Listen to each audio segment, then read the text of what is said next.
Caffeine. Whoa, you're spurting everywhere. Why? Oh man, it looks like I jizzed all over myself.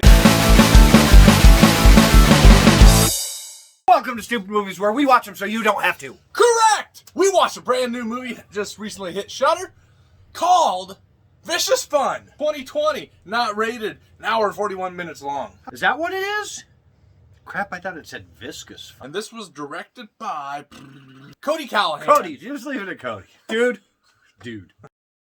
Evan Marsh, Amble Goldfarb, David Koechner, Koshner, Dill Pickle. David Koechner, right? Koechner. Yes, I know. Julian Riechling. Julian Richings. So, we wanted to have fun. So we go to a bar and we drink. And we see people. What happens when it becomes vicious? What happened in this movie, Adam? So Vicious Fun is about a horror writer. His roommate, who he wants to bone but is too afraid to do anything with, meets a guy. He follows the guy to a bar and gets too drunk and passes out and wakes up in the middle of a serial killer business meeting. Well, shoot. We like Shudder. We like David Koechner. We like serial killers. We like 80s. We like slashers. We like all this stuff. So we like Julian Richtling. We do like Julian Richtling. So what do we like about Vicious Fun? This movie was viciously fun. I will just come out and straight. It was. This movie was an absolute blast. The movie is fucking hilarious. It is very funny. From start to finish, it's fun. Like, it's not your normal horror comedy where it kind of partway through starts shifting over to be one or the other.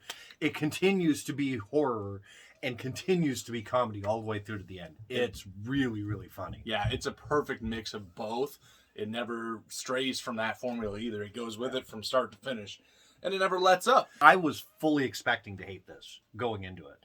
And, I was trying to overcome that and be like, okay, give it a fair shot. And even the first maybe 10 minutes or so, I wasn't really into it. The characters were all annoying me, and I just was like, fuck all of these people. And then, I don't know, something at the bar just clicked, and I was like, oh my God, I get it. Okay, this guy is supposed to be unlikable. This guy, you're supposed to kind of relate to him, but he's supposed to be kind of unlikable too. And all of a sudden, it started tumbling. It was like, oh shit, I really, really like this. I mean, all the characters are very interesting. The lead dude, Evan Marsh, his character was great. Great. You liked him. You kind of started to care about him. You're like, oh, this guy's just kind of this nerdy, innocent. He becomes a very likable character. You root for him. Yeah. And he's funny, too. And, his chemistry with Amber Goldfarb. They played off each other really well. And, I got to say, as much as I hated him for the first 10 minutes or so, Bob was fucking awesome. Yeah. The main killer. I loved him. Yeah. At first he was really annoying, and I was like, God, this guy is just skeezy. I want to spray him down with a pressure soaker. Very cocky, very arrogant. Right. I'm all that. You're not as good as me. Very typical salesman. Once you start to understand him, it's like, oh, holy shit, no. There is so much more to him than that. Yeah. And I loved his character. I would watch a standalone movie of him. I actually liked all the villains. I thought they hit the tropes and the cliches of the 80s slasher and horror movies perfectly.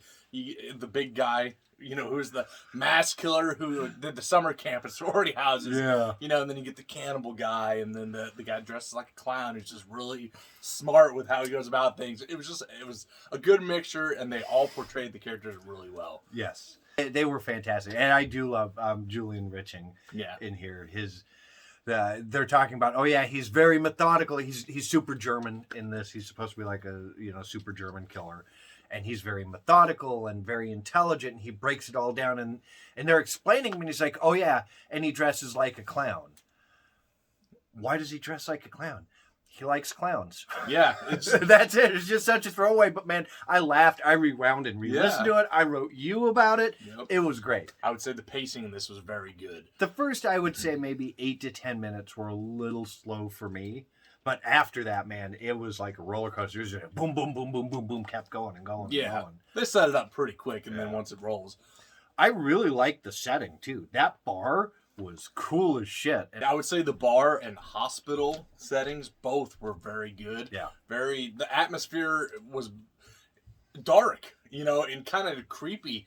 And the police station? And the police, all of it. Yeah. Or not hospital, it was a police station. But they were at the hospital at the end. Oh, that's right, yeah. Yeah, so they got different set pieces in there, all really good.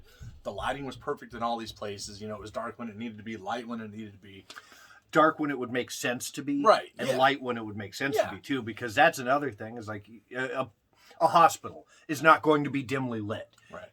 And that was smart. That was a very smart move on their part. It's funny consistently, but it also has a lot of moments that are pretty tense and kind of suspenseful. And I have to say it, the score was awesome. People were very well executed in this movie. Right. How they were murdered was so fucking cool. Yeah. It's not Dead Alive gory, but this is a gory ass movie. Yeah. And it was all pretty realistic with the gore. I mean, you see intestines used as a murder weapon, which I'm always down for. Yep. There was a lot of really cool kills in this. Yeah, and there's a lot of blood and gore, and we get to see it, and it looks really good, practical. Yeah. All that, and a lot of the kills, nothing really new or original or unique. Pretty standard, but it goes with that cliche and trope thing. But they do it really well, and it's very fun to watch. Yeah, I mean, considering they are supposed to be 80s horror movie serial killers. Yeah. The fact that they were all cliche, I think, kind of worked in their advantage almost. Absolutely. We don't like it when Rob can't remember things. What else don't we like about this movie? I wish there would have been more David Cook. Yes, that was my top complaint is, man, he fucking made it for me, and then they killed him off. Yeah, I love that guy. I love seeing him in everything, whether it's comedy, like the Goldbergs, or he's in a lot of horror movies, too. And, I don't know, it seems like he never has a lead role. He's always like the side, which is great. He plays it really well, but I love seeing that guy. Seeing as he was set up to be the leader of the serial killers, and then for them to kill him off so quick, I would have loved to have seen. I mean, that's another. I'm with you. I can watch him in anything, man. Yeah. I want to see him not just be the villain, but be the villain. I don't know. It needed some boobs. And I know that's a thing I say quite a bit, kind of jokingly, half jokingly, because I like boobs. But you're doing an 80s throwback movie.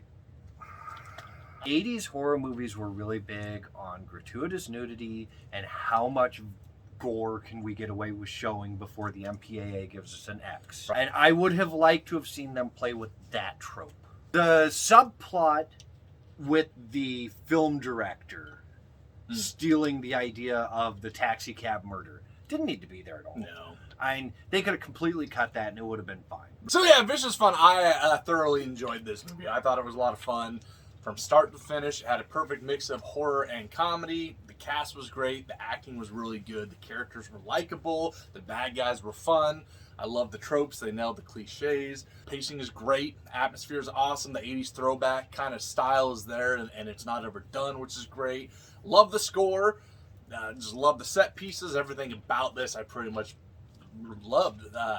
It's fun. It's just fun. I mean, that's the best way to put it. I'm going to give Vicious Fun 8 Vicious 8s out of 8. I liked it. It was fun. I had a blast with it. It was goofy. I laughed a lot. Like the gore was really well done. I'm not quite as high as you. There were a couple of little things. Pacing, it started off really slow for me. Once it got going, it was good. But that first 10 minutes, especially the whole stuff with the director, didn't need to be there. When you're doing an 80s throwback movie, you gotta hit the cliches. If you're doing the tropes, do the tropes. Go all in on it. Don't say, well, we're gonna do most of the tropes, but we're not gonna do this one. Go all in. Hire someone specifically for the purpose of putting their boobs on screen for 10 seconds, and you hit that trope. I did really enjoy the ending. I'm almost right there with you. I'm really, really close. There were just couple little things that held me back. So I'm giving it a 7.5 out of 8. Have you seen Vicious Fun? Let us know if you had fun watching it, what you thought about it. Like, subscribe, do all that fun stuff. Follow us on Facebook.com/StoopidMovie, Instagram @StoopidMovies, StoopidMovies@Outlook.com. So do it! Yeah. It's fun! Yeah, it is. It's fun! Hey, you know what? Before we go, I did think originally that this movie's title was Viscous Fun. So figure out what the most viscous bodily fluid is, take a picture of it, and send it to Rob. Why not? Fan service means something different than that. But okay. No, like fan service to horror fans, you know what they're doing. Fan service is like upskirts or women running around in their underwear. Depends. Or women running around in Depends, I guess, if that's what you're into, you freaking weirdo.